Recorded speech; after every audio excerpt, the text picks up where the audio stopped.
Here's the thing about Libya, it's like one of those treasures everyone knows should exist.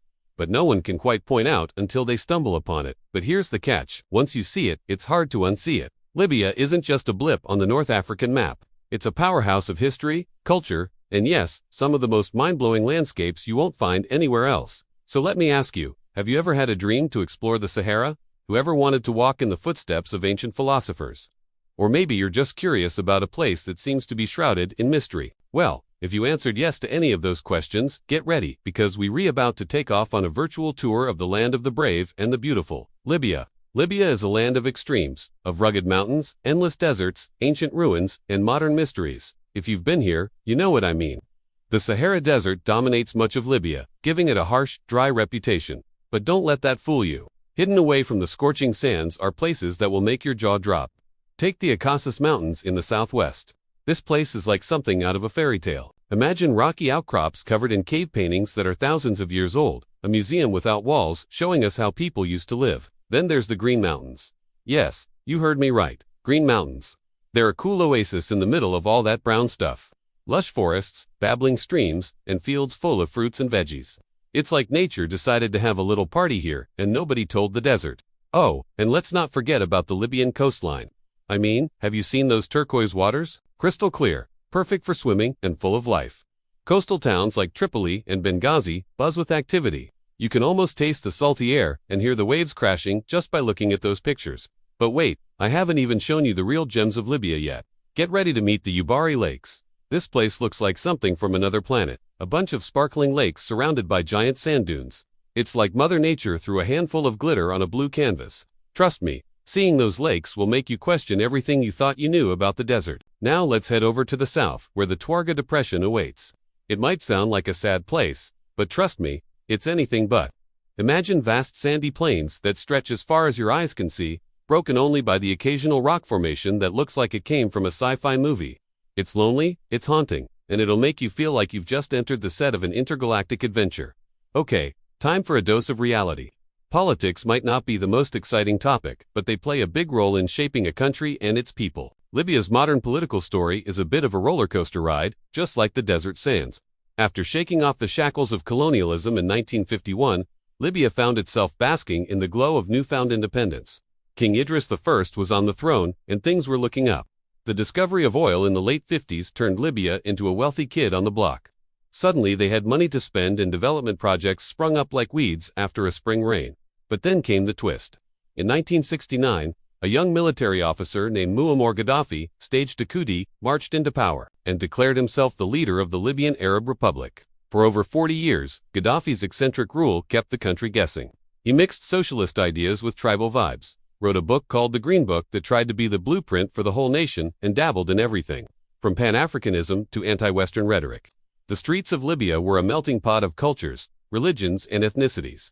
During the Arab Spring in 2011, the people of Libya took to the streets demanding change. After months of unrest and violence, Gaddafi's regime met its match. On October 20, 2011, he met his demise, and Libya breathed a sigh of relief. The transition to a new government wasn't exactly smooth sailing. Political parties emerged from the shadows. Elections were held and a new constitution drafted. But it's been a bumpy ride ever since. Libya now finds itself divided into two rival camps. The Government of National Unity, based in Tripoli in the west, and the House of Representatives in Tobruk in the east. Each camp claims to be the legitimate ruler of the country. And to add to the plot twists, there's a third player on the field, the Libyan National Army, led by General Khalifa Haftar. The situation is like a tangled ball of yarn with multiple factions pulling in different directions. Honestly, unraveling Libya's political web is like trying to solve a cryptic crossword puzzle. Even with all the pieces laid out, it's a brain teaser.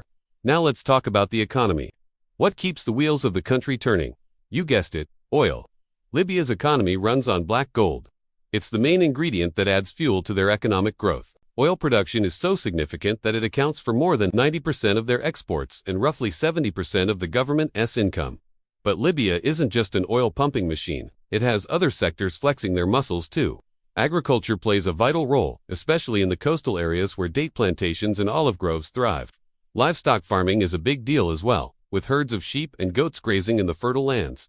And let's not forget about fishing. With such a long coastline, Libya's waters are a treasure trove of fish. The fishing industry not only feeds the nation, but also contributes to the economy. But like any good story, Libya's economy has its share of plot twists.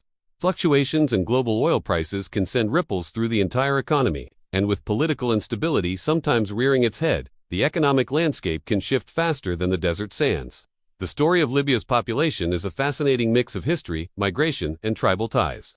As of the latest estimates, Libya has a population of over 7 million people. The majority of them are Arabs, with the Amazigh or Berber community making up a significant portion as well. Now let's talk about religion. More than 95% of Libyans follow Islam, with the rest practicing Christianity, mostly among migrant communities. The official language, Arabic, is the heart and soul of communication, but English and Italian also make appearances, especially in business and diplomacy. The average age of Libyans is relatively young, with about 68% of the population falling below the age of 30. Education is highly valued, with literacy hovering around 83%, and let's not forget about urbanization. Nearly half of Libya's population is concentrated in its urban areas, with cities like Tripoli and Benghazi bustling with activity. Next, let's dive into Libya's healthcare system. It's a work in progress. While the country has made strides in providing medical services, challenges remain. There's a shortage of healthcare professionals, especially in rural areas, and access to quality medical care can be a hit or miss depending on where you are. Infrastructure is another piece of the puzzle. Libya has come a long way in building schools and universities, but the ongoing situation hasn't always made it easy to maintain and expand educational facilities. Internet access is like a double-edged sword.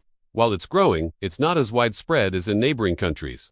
Mobile phone penetration, on the other hand, is high, connecting Libyans to the digital world. Now let's chat about the media scene in Libya.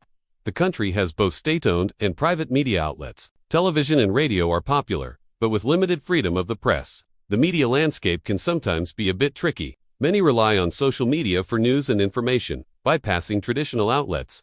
Finally, let's talk about the road ahead for Libya. The country is at a crossroads.